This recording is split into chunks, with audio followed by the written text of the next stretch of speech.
Collier County John Doe, identified as James Sanders. James Sanders was 32 when he was last seen on New Year's Day in 1978. He was full of hope, and he had headed out from Tennessee to North Carolina by hitchhiking. He had a plan to begin working for his aunt on her tobacco farm. The information is sketchy, as different accounts list him as heading out by bus. In my opinion, the account that has him hitchhiking is more likely to be the accurate one. Either way, he never arrived at his destination, and no one in his family ever heard from him again. In the meantime, in 1981, in Naples, Florida, some transients discovered skeletal remains belonging to a male near a homeless encampment. He was found wrapped in an electrical cord, and his remains showed evidence of blunt force trauma. Little was known of the man. They did know he had fine, wavy hair with some gray. He was found wearing size 8 cowboy boots with a diamond pattern. Then, is so often the problem, the case went cold. These John and Jane Does stay unidentified for a myriad of reasons. Often, authorities refuse to take a missing persons report for missing adults, especially if there is no sign of foul play. They seem to most often tell the person trying to place the report that this is an adult and they have the right to disappear if they would like to. Even if the friend or family member is lucky and they're able to find a police officer who will take the report, often without DNA and databases, it's an uphill climb. In this case, for example, Naples, Florida is nowhere near the destination he had planned. Families also seem to often believe their loved one is alive and simply not contacting them, especially those who tended to live a somewhat transient lifestyle. Especially in the 70s or 80s, hitchhiking was normal. It would easily take people to unexpected destinations.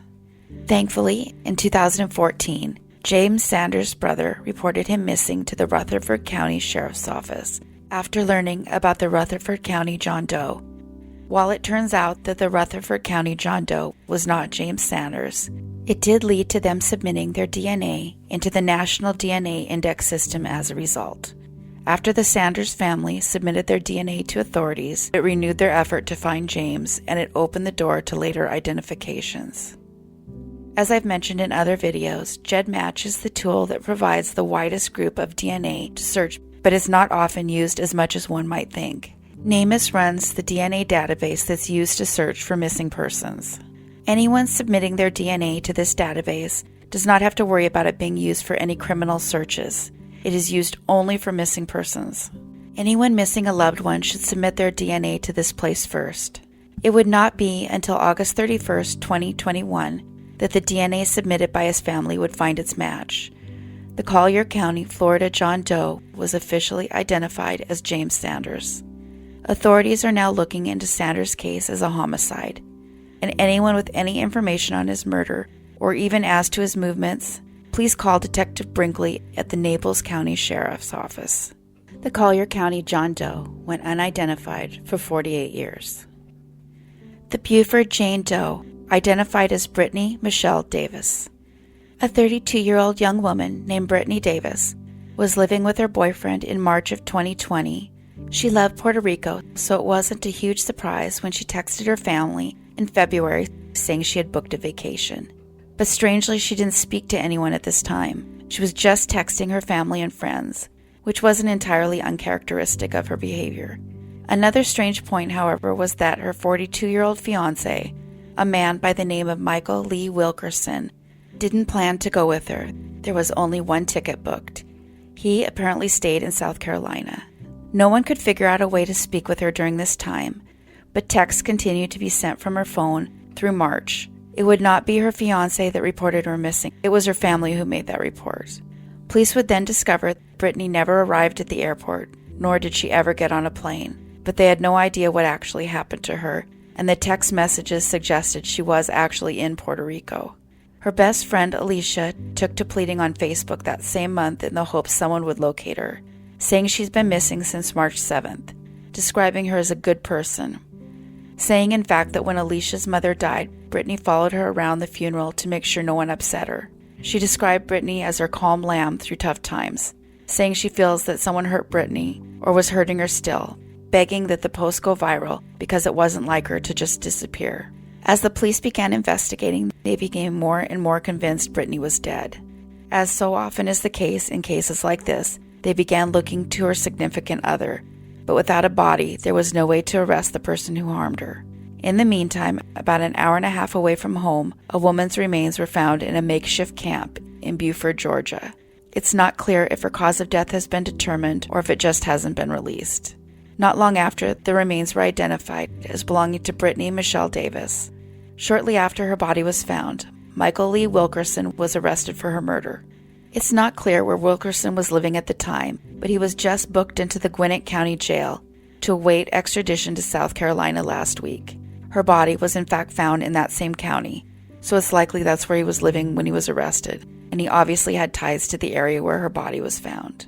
Brittany Davis was missing for a year and a half, and she went unidentified for 4 months. The Stone Mountain Jane Doe, identified as Marlene Standridge. Marlene Standridge disappeared from Gwinnett County around 1972. Her father and brother had no idea what happened to her, nor did her daughter Janice, who grew up without a mother and struggled to understand why she left her. This is what she'd always been told: her mother abandoned her. It was a disheartening situation, not knowing whether or not it was by choice. Perhaps her mother had started a new life elsewhere. She was just a preschooler when her mom went missing. Unbeknownst to her family, about 10 years later, remains were found in Stone Mountain, Georgia, in 1982. They processed the DNA and they uploaded it to NamUs and waited for a match. It would sit there for many years waiting that match, but that would finally change when Janice uploaded her DNA to the system. It was just a precaution, on the off chance it might lead to her mother, not something she actually expected would happen. Marlene got her name back. It is a mystery as to how Marlene ended up where she did. Memories normally become foggy over 5 decades, but in this case, the only witnesses were a 3- and 6-year-old at the time. Marlene was last seen alive with her 2 children in Piedmont Park, Georgia. Janice Adams, who was just 3 at the time, was found alone, and the 2 kids had been told by their father that their mother chose to abandon them. They had no idea that their father hadn't even reported their mother missing. There was no way the case could be matched to the missing report. When she found out a few years ago that he didn't file a report, she began asking her father why. He asked her a question in return, saying he honestly thought she left with someone else.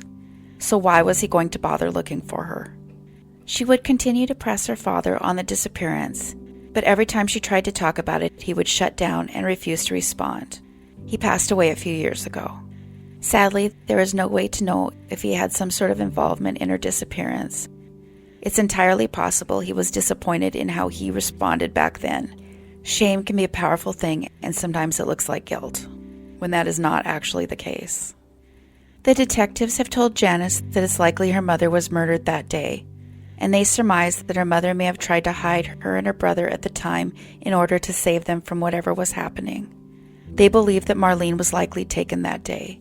They are unsure as to how her life was taken, as the cause of death could not be determined. However, it appears she was left tied up, where scavengers would scatter much of her remains. If anyone is from the area watching this, I would love if you would comment about how far away Piedmont Park really is from Stone Mountain.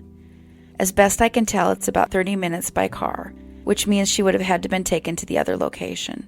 The police believe the murderer was likely James Willie Brown, who was executed in 2004 for the gruesome murder of Brenda Sue Watson in 1975. He would eventually claim that mental illness was the reason he could not be tried, and he would in fact be tried twice for that crime. He won an appeal after the first conviction, saying he wasn't fit to stand trial.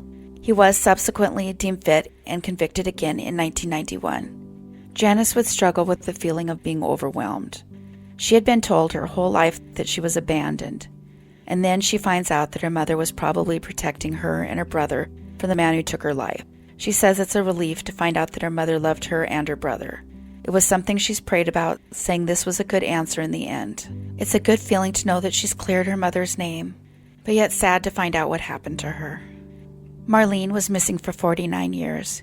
She went unidentified for 39. If Marlene was still alive today, she would be 71. That is all for today.